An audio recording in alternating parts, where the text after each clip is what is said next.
بہت سے لوگ ایسے ہوتے ہیں جن کے پیٹ پہ چربی آ جاتی ہے، ان کی باقی ساری باڈی پہ اتنا فیٹ موجود نہیں ہوتا جتنا فیٹ ان کے پیٹ پہ موجود ہوتا ہے، ان کی بیلی پہ جمع ہونا شروع ہو جاتا ہے۔ آخر اس کی وجہ کیا ہے؟ میں نے بہت سے ایسے لوگ دیکھے ہیں جو کہ ڈائٹنگ کرتے ہیں، صرف ایکسرسائز کرتے ہیں، لیکن پھر بھی ان کا جو بیلی فیٹ ہے وہ کٹ نہیں ہوتا۔ تو پیٹ پہ چربی جمنے کی وجہ، پیٹ کے بھرنے کی جو وجہ ہے وہ ہے سٹریس۔ میں ایک ریسرچ پڑھ رہی تھی جس میں لکھا تھا کہ آپ جتنی مرضی ایکسرسائز کر لیں، ڈائٹنگ کر لیں، ورک آؤٹ کر لیں، لیکن جب تک آپ سٹریس لیں گے آپ کا جو بیلی فیٹ ہے وہ کم نہیں ہوگا۔ بہت سی عورتیں ہیں جو کہ سمجھتی ہیں کہ سی سیکشن کے بعد یا بچے کی ڈلیوری کے بعد ان کا پیٹ بڑھ گیا ہے، جبکہ ٹیکنیکلی ایسا نہیں ہے۔ عورتیں کیا کرتی ہیں کہ پریگنینسی کے دوران اور ڈلیوری کے بعد فوڈ کا انٹیک بہت زیادہ کر دیتی ہیں، بے تحاشا فوڈ کا انٹیک کرتی ہیں، ضرورت سے زیادہ فوڈ کا استعمال کر دیتی ہیں اور ایکسرسائز کو بالکل کم کر دیتی ہیں یا کٹ آف کر دیتی ہیں۔ اور اس کی جو میجر وجہ ہے وہ ہے سٹریس اور لیک آف سلیپ، یعنی کہ ایک تو وہ سٹریس لیتی ہیں اور دوسرا وہ اپنی نیند کا خیال نہیں رکھتی۔ نیند کی کمی کی وجہ سے اور سٹریس کی وجہ سے ان کا جو پیٹ ہے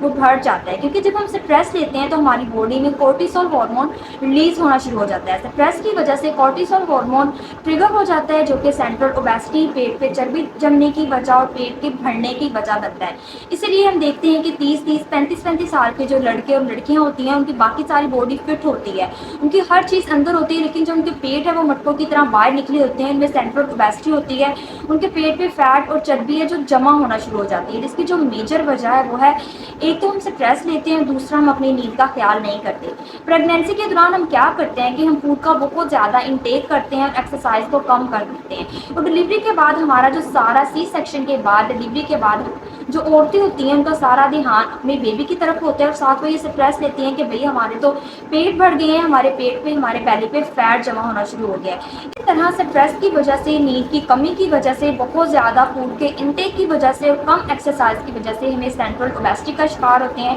ہمارے جو پیٹ ہے اس پہ فیٹ جمع ہونا شروع ہو جاتا ہے اور ہمارے پیٹ باہر کو نکل آتے ہیں۔ اسی لیے جو بیلی فیٹ کی دو میجر ریزن ہیں وہ ہے سٹریس اور نیند کی کمی۔ اگر ہم سٹریس کم لیں گے اور نیند کو پراپر کریں گے، اپنی پراپر نیند لیں گے، اس کے ساتھ ہم ایکسرسائز کریں گے، ورک آؤٹ کریں گے، تو ہم اپنا جو بیلی فیٹ ہے وہ کم کر سکتے ہیں۔ اگر ہم صرف ایکسرسائز اور ورک آؤٹ کریں گے، ڈائٹنگ کریں گے، لیکن اس کے ساتھ اپنی نیند کا خیال نہیں کریں گے اور سٹریس لیں گے، تو ہم کبھی بھی اپنا بیلی فیٹ کٹ آف نہیں کر سکتے۔